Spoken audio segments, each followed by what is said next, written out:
Fazer uso da palavra de Deus, palavra esta fiel e digna de muitíssima aceitação.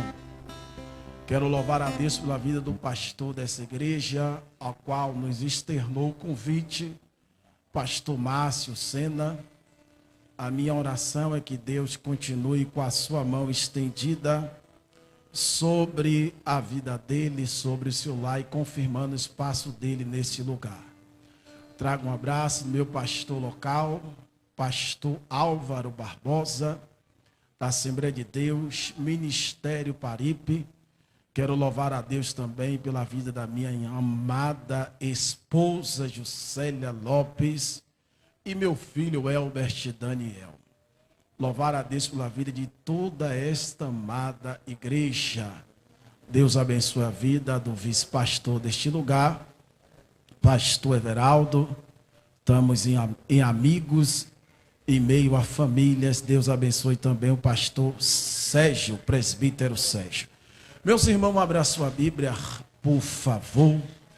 Evangelho de Jesus segundo escreveu Lucas, no seu capítulo de número 19, versículo de número 10. Evangelho de Jesus segundo escreveu Lucas, capítulo 19, do seu versículo de número 10.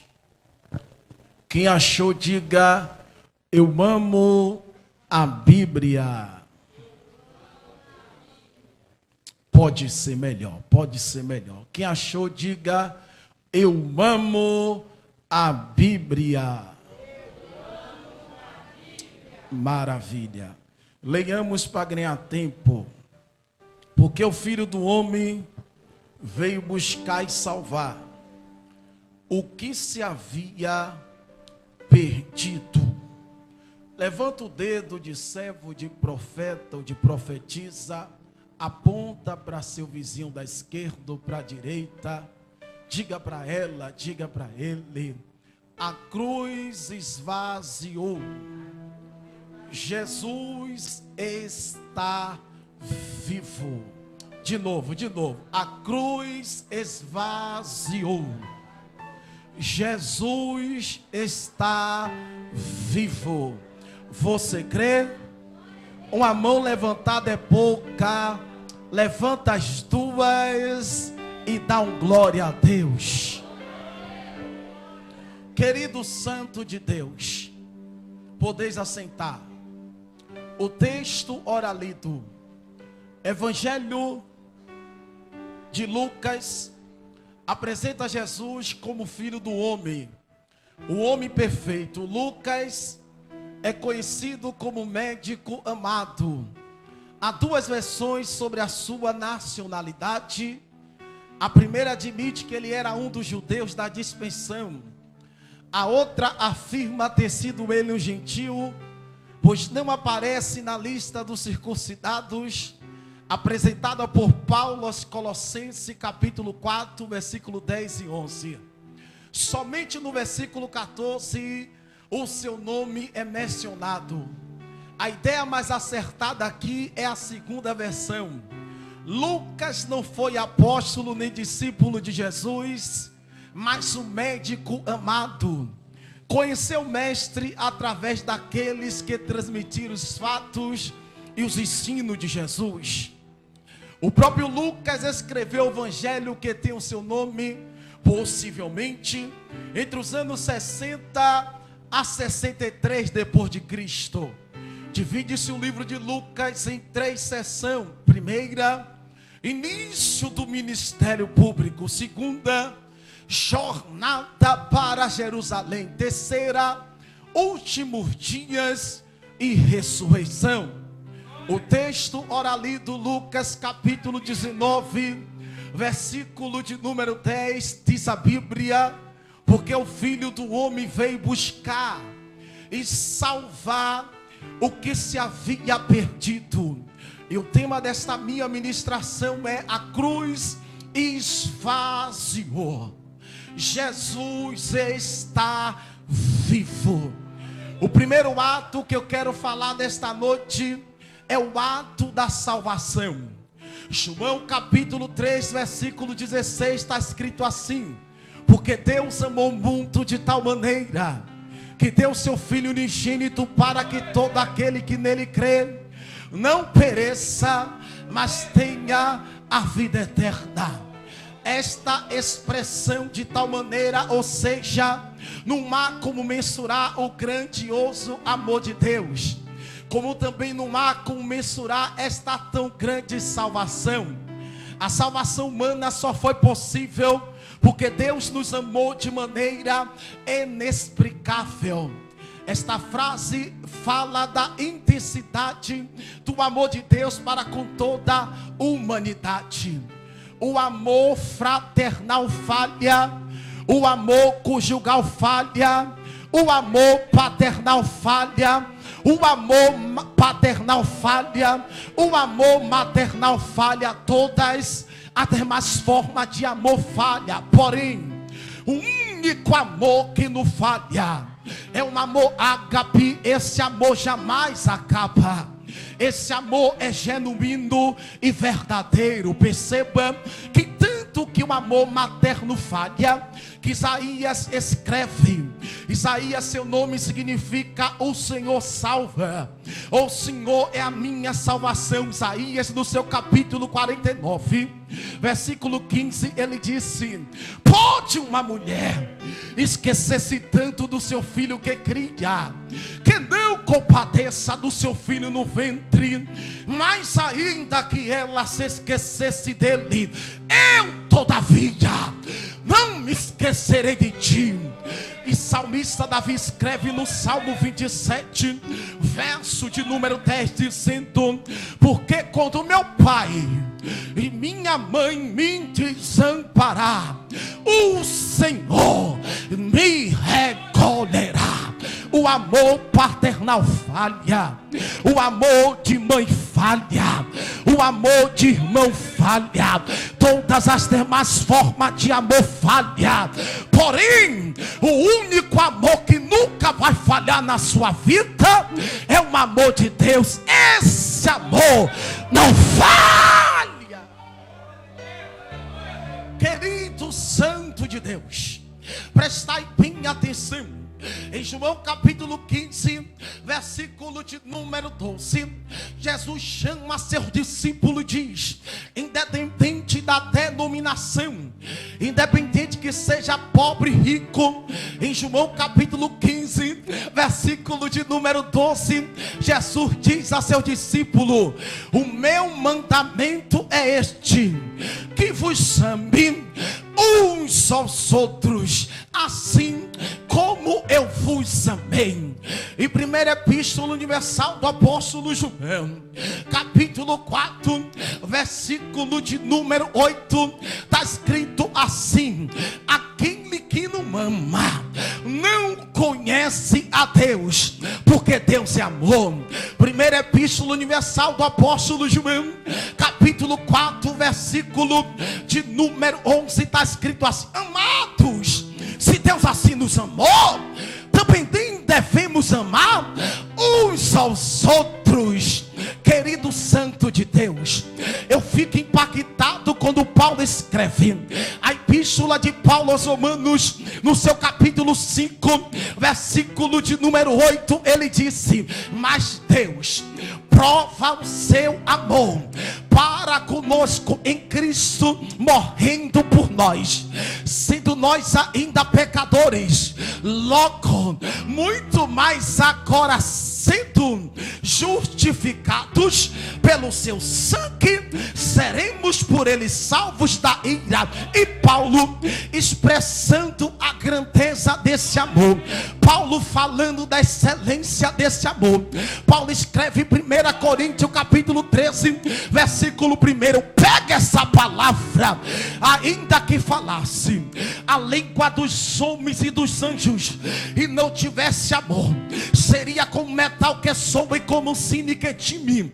Ainda que tivesse o dom de profecia e conhecesse todos os mistérios e toda a ciência, ainda que tivesse toda a fé, de maneira tal que transportasse os montes, e não tivesse amor, nada seria. Ainda que distribuísse toda a minha fortuna para o sustento dos pobres, ainda que eu entregasse meu corpo para ser queimado e não tivesse amor, nada disso me aproveitaria. Pega, o amor é sofredor, é benigno. O amor não é invejoso. O amor não trata com leviandade, não se soberbece, não se importa com indecência, não busca seus interesses, não se irrita, não suspeita mal, não foga com a injustiça, mas foga com a verdade. Tudo sofre no ágape, é tolerante. Eu vou entregar o que está preso na minha garganta. Tudo sofre, tudo crê, sempre confia na pessoa, tudo espera, não é desesperador, tudo suporta, é longânimo. Então eu percebo que isso aqui não é meritocracia, não é pela carteira de pastor, isso é amor. Não é porque você canta bem, tem uma boa dicção, tem uma voz bonita, isso é amor. Caioceia, surrapacalabaia. Não é porque tu ensina bem, não é porque você prega bem, minha santa, não é pela quantidade de anos que tu tem na igreja, isso é amor.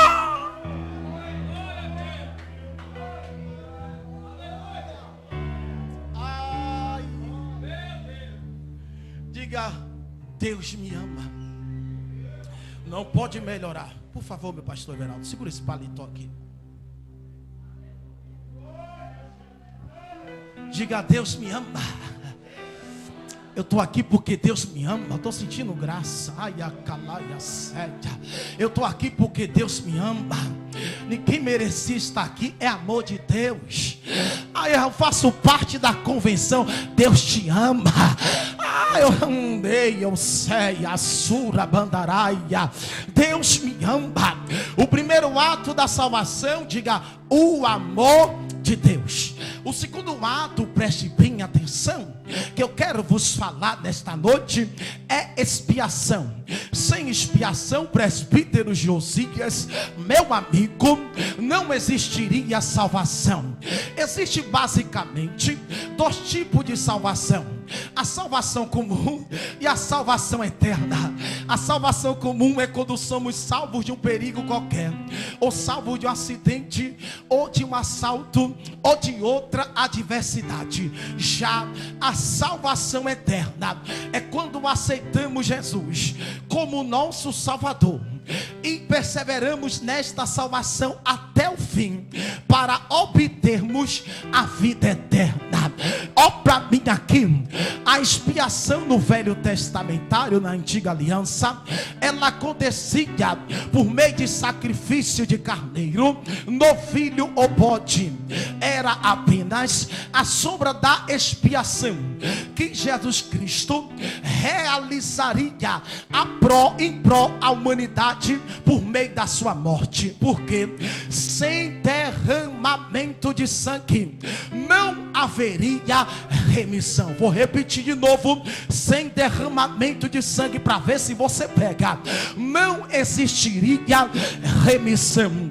Em João capítulo 1 versículo 29, olha o que João disse. No dia seguinte, João viu a Jesus que vinha para ele e disse: eis o Cordeiro de Deus que tira o pecado do mundo.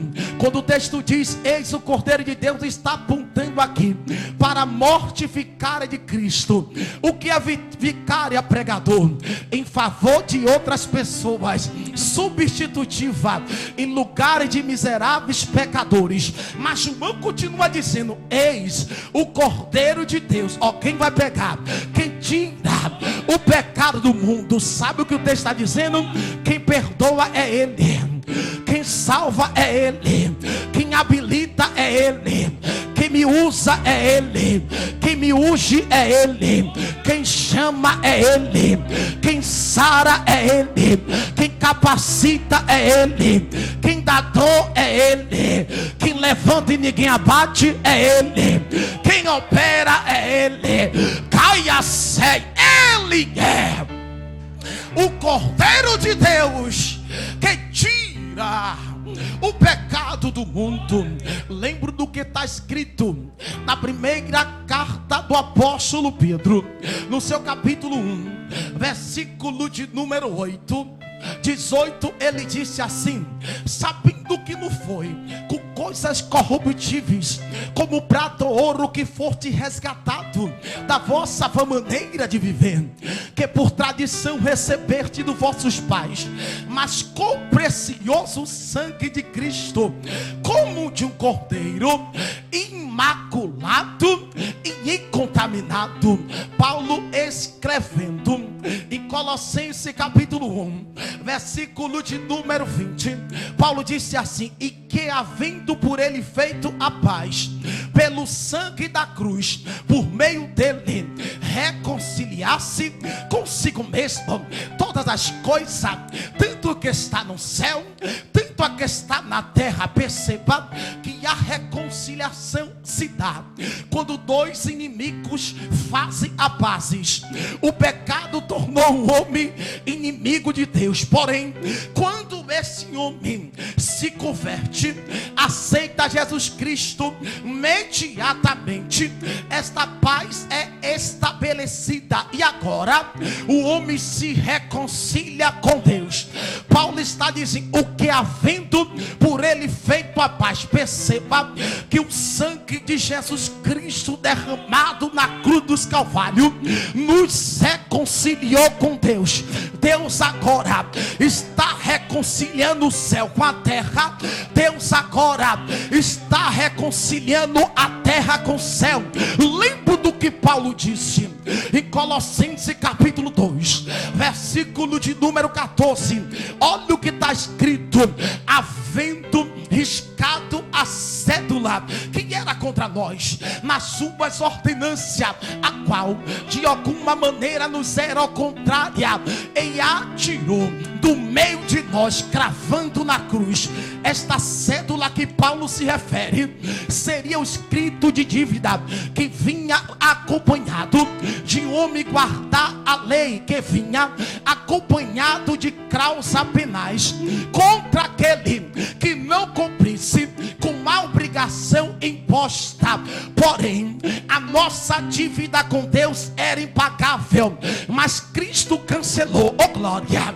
Vou repetir mais uma vez: Cristo cancelou esse escrito de dívida que era contra nós, e o pagamento foi feito.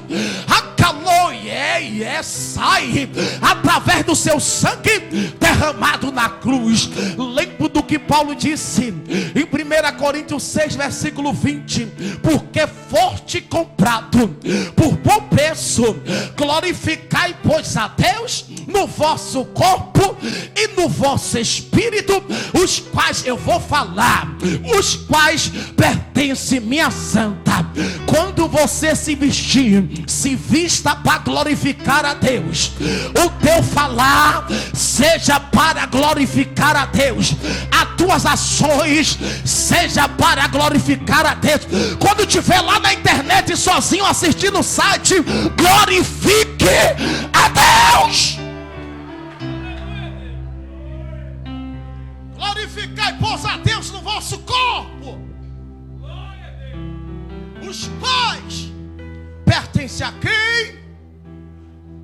Pertence a quem? A Deus. A Bíblia diz em Gálatas capítulo 3, versículo 13, que Cristo nos resgatou da maldição da lei. Da maldição da onde? Da lei. Fazendo-se maldição por nós, porque está escrito: maldito todo aquele que for pendurado no madeiro, para que a bênção de Abraão seja chegada aos gentios por Jesus Cristo, e para que pela fé eu receba a promessa do Espírito. Para os judeus, que morressem em uma cruz era maldito. Para os judeus, a cruz era derrota e destruição para o crucificado. A cruz é símbolo de vergonha. A cruz é símbolo de sofrimento. Alguém vai pegar? A cruz é símbolo de dor. Mas Deus transformou a maldição da cruz em bênção. Deus transformou a vergonha da cruz em glória. Deus transformou, receba agora a derrota da cruz em vitória. Jesus está vivo. Aí o escritor de Hebreus capítulo 12 versículo 12, ele diz assim: olhando para Jesus, o autor consumador da fé, o qual pelo gozo lhe estava proposto. Estava o que proposto? Suportou a afronta e assentou-se à destra do trono de quem? De Deus. Quer pregar? Olhe para Jesus. Quer evangelizar? Olhe para Jesus. Quer avançar? Olhe para Jesus. Quer prosseguir? Olhe para Jesus. Quer ofertar? Olhe para Jesus. Quer dizimar? Olhe para Jesus. Olhando para Jesus. Em 1 Coríntios capítulo 1 versículo 18 está escrito assim: porque a palavra da cruz é loucura para os que perecem, mas para nós que somos salvos é o poder de quem? De Deus. Alguém vai pegar João capítulo 19, no seu versículo 17, diz o texto que levando ele as costas, ele quem? Jesus. J de justo, é de excelente, S de santo, U de único e S de salvador. Levando ele as costas da sua cruz, saiu para um lugar chamado Calvário. Calvário, que no hebraico se chama Gólgota. Pera aí, Calvário aqui significa monte de redenção. Jesus está onde agora? No monte de redenção. Redenção significa salvação. Redimir significa libertar. Remir significa resgatar. Então na cruz do Calvário, Jesus nos deu salvação. Pega! Na cruz do Calvário, Jesus nos concedeu remissão. O que é remissão, Elbert Lopes? Remissão é perdoar e conceder perdão. Pega! Romanos 8, primeiro, segura. Portanto, nenhuma condenação há para os que estão em Cristo Jesus, que não anda segundo uma carne, mas andando debaixo da orientação do Espírito, recebendo do Espírito, tendo comunhão com o Espírito, sendo capacitado pelo Espírito, andando em Espírito. Aí Jesus dá o brado. João capítulo 19, versículo de número 30. E quando Jesus tomou vinagre, quem ama a Bíblia? Quem ama a Bíblia, diga eu amo a Bíblia. João capítulo 19, versículo 30 diz o texto: e quando Jesus tomou vinagre, disse: está consumado. Inclinando a cabeça, entregou o seu espírito. Espera aí, essa palavra é consumado. Quando Jesus diz na cruz do Calvário, no Gólgota, está consumado, ele está dizendo: está cumprida a minha missão como Salvador da humanidade. Porque o que eu vim fazer ao mundo, eu fiz o quê? Buscar salvar o que se havia perdido.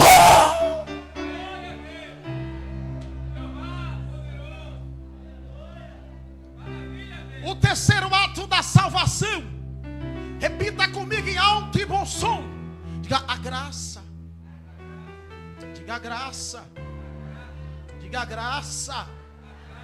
A graça é favor imerecido.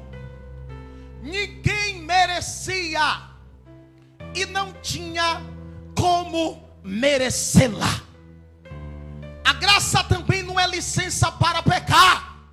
Vou repetir mais uma vez: a graça também não é licença para pecar, como muito infelizmente faz e pensa. Olha para mim aqui, a graça exclui qualquer mérito humano. Paulo disse assim em Efésios 2:8: porque pela graça sois salvos pelo meio da fé. Isto não vem de vós, é dom de Deus. Pela graça, já que eu recebi de graça. Porque quando eu não dou testemunho da graça, é bagunça menos graça. Graça é quando eu dou testemunho da graça. Prove, eu vou provar. Atos 20, versículo 24. Olha o que Paulo disse: mas em nada tenho a minha vida por preciosa, contanto que eu cumpra com alegria a minha carreira e o meu ministério que eu recebi do Senhor Jesus Cristo. Para quê, Paulo? Para quê? Para dar testemunho do evangelho da graça de Deus. Aí Tito 2 diz assim, 2, versículo 11: porque a graça de Deus se há manifestado, trazendo salvação a todos os homens. Aí Paulo disse em Romanos 3, versículo de número 23: porque todos pecaram e destituídos estão da glória de Deus, sendo justificados gratuitamente pela sua graça. Aleluia. Você tem motivo para agradecer a Deus. Nós temos motivo para agradecer a Deus. Justificados pela graça. Querido, o texto que eu li, Lucas 19, versículo de número 10: porque o Filho do Homem veio buscar e salvar o que se havia perdido. Espera aí, Jesus veio buscar e salvar aqueles que não são dignos de serem salvos. Vou repetir para ver se você pega. Jesus veio buscar aqueles que não são merecedores, como eu e você, de serem salvos. Lucas 19:10: porque o Filho do Homem veio buscar e salvar o que se havia perdido. Querido, perceba que ele apresenta Jesus aqui como um homem. O Filho do Homem veio buscar e salvar o que se havia perdido. Espera aí, Jesus no seu ministério terreno, ele era 100% homem e 100% Deus. Em 1 Coríntios capítulo 15, versículo de número 47, Paulo disse assim: o primeiro homem da terra é terreno, e o segundo homem é o Senhor do céu. Gênesis capítulo 2, versículo 7, diz o texto: e formou o Senhor Deus um homem do pó da terra, e soprou em seu narizes um fôlego de vida, e o homem foi feito alma vivente. Espera aí, o primeiro homem da terra aqui então é Adão. O segundo homem, que é o Senhor do céu, Jesus, é o Senhor do céu. Perceba que Jesus no seu ministério terreno, ele é 100% homem e 100% Deus. Prove, eu vou provar. Colossenses capítulo 2, versículo de número 9, Paulo disse assim: porque nele habitava corporalmente, no seu corpo, toda a plenitude da divindade. Olha para mim, a palavra plenitude é oriunda da palavra grega pleroma. Isso fala de totalidade. Então, a palavra plenitude deriva também de pleno. O que é pleno? Algo completo, inteiro. Então, Jesus é completamente Deus. Alguém pegou? Jesus Cristo é inteiramente Deus. Jesus Cristo é plenamente Deus. Espera aí, mas o texto diz que o Filho do Homem veio buscar e salvar o que se havia perdido. Em Mateus capítulo 8, versículo 27, está escrito assim: e aqueles homens se maravilharam, dizendo: que homem é este, que até o vento e o mar lhe obedece. Espera aí, tem 12 homens, tem 12 discípulos admirando somente o homem. Que homem é esse? Porque ele fala diferente, ele prega diferente, ensina diferente. Que homem é esse que até o vento e o mar lhe obedece? Diga, tem 12 discípulos dizendo: que homem é esse? Eu estou com ele, mas não sei quem é ele. Eu almoço com ele, mas não sei quem é ele. Que homem é esse que até o vento e o mar lhe obedecem? 12 discípulos. O primeiro, Simão, sobrenome Pedro Cefo. O segundo, André.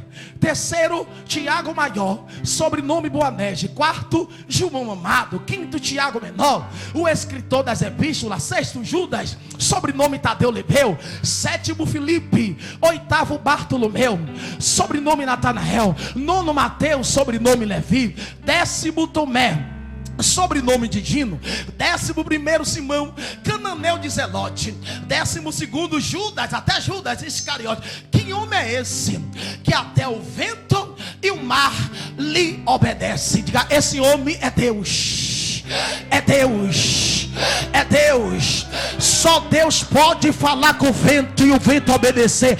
Esse homem é Deus. Aí Paulo revela quem ele é em Filipenses capítulo 2 versículo 6, que sendo em forma de Deus, não teve usurpação de ser igual a Deus, mas aniquilou-se a si mesmo, tomando a forma de servo, fazendo semelhante aos homens, e achando na forma de homem, humilhou-se a si mesmo, sendo obediente até a morte e morte de cruz. Pelo que também Deus o exaltou soberanamente e lhe deu um nome que é sobre todo nome, para que o nome de Jesus se dobre todo o joelho dos que estão nos céus e na terra, e toda língua confesse que Jesus é Deus. E esse homem que veio buscar é Deus, 100% homem, mas ele era Deus. Espera aí. Então Jesus veio buscar como? Jesus veio buscar como? Homem. Espera aí. Então Jesus como homem teve fome, mas como Deus. João capítulo 6 versículo de número 49. Eu sou o pão da vida. Jesus como homem se cansou, mas como Deus. Mateus capítulo 11 versículo 28. Vinde a mim, todos que estáis cansados e oprimidos, eu vos aliviarei. Espera aí.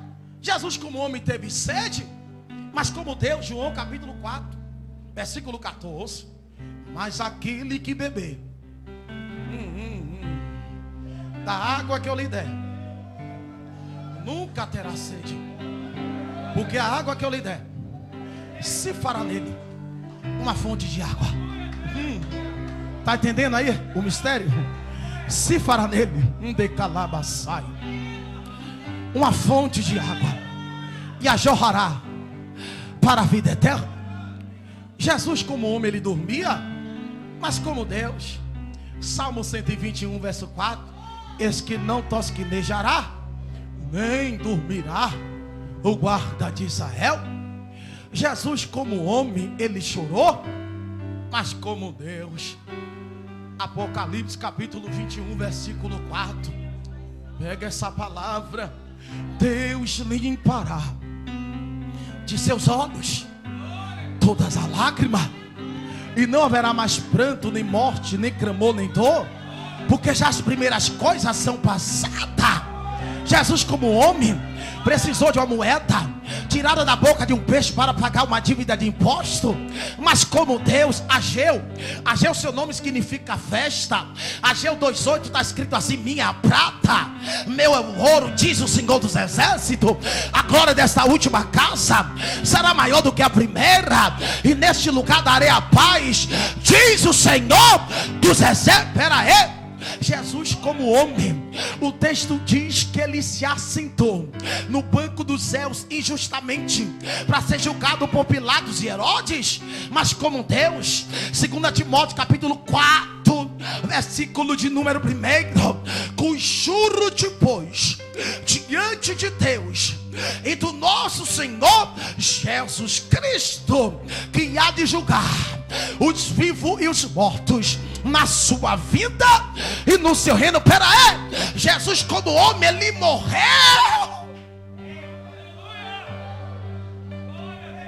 mas como Deus.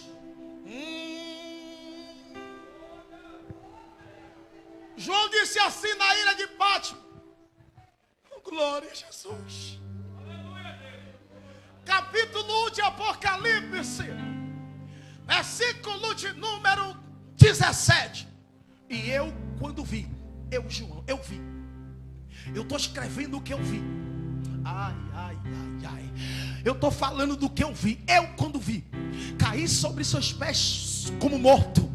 E ele pôs sobre mim a sua destra, dizendo: não temas, não temas, não temas, não temas. Eu sou o primeiro e o último. O que vive fui morto, mas eis aqui estou vivo para todo sempre, amém. E tenho mais as chaves da morte e do inferno. Pega a cruz, esvaziou. Jesus está vivo. Porque ele vive, posso crer numa manhã, porque ele vive, temor não há, mas eu bem sei,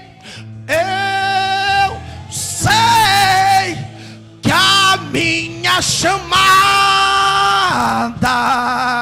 tua história está nas mãos do meu Jesus, que vive está. Pera aí, irmão, pera aí. Olha para mim aqui, já vou concluir. A cruz esvaziou. Jesus está vivo. Pera aí. Jeová Rafá, eu sou o Senhor que te sara tanto no corpo, na alma. Está vivo. Jeová Nissi, que significa o Senhor é minha bandeira, está vivo. Jeová Makadesh, que significa eu sou o Senhor que santifica, está vivo. Jeová Shalom, o Senhor é nossa paz, está vivo. Jeová Elohim, que significa eu sou o seu Deus, está vivo. Jeová Roim, o Jeová Rooi, que significa o Senhor é nosso pastor, está vivo. Jeová Tissidikenum, o Senhor é nossa justiça, Ele está vivo. Jeová Chamar, o Senhor está ali, está cá, está vivo. Jeová Sabaote, eu sou o Senhor dos exércitos, eu estou vivo. O El Elior, eu sou o Deus Altíssimo, eu estou vivo. O El Oroi, eu sou o Deus que vê tudo, eu estou vivo. O El Olá, eu sou o Deus eterno, eu estou vivo. O El Gibor, eu sou Deus todo poderoso, eu estou vivo. Ele vive, Ele vive, Ele vive, Ele vive, Ele vive, Ele vive. Quem te chamou manda, quem te chamou governa, quem te chamou opera. E operando Deus nessa noite de adoração, ninguém impedirá. Ele vive. Quem pode adorar, quem pode adorar, quem pode adorar, quem pode adorar, quem pode adorar.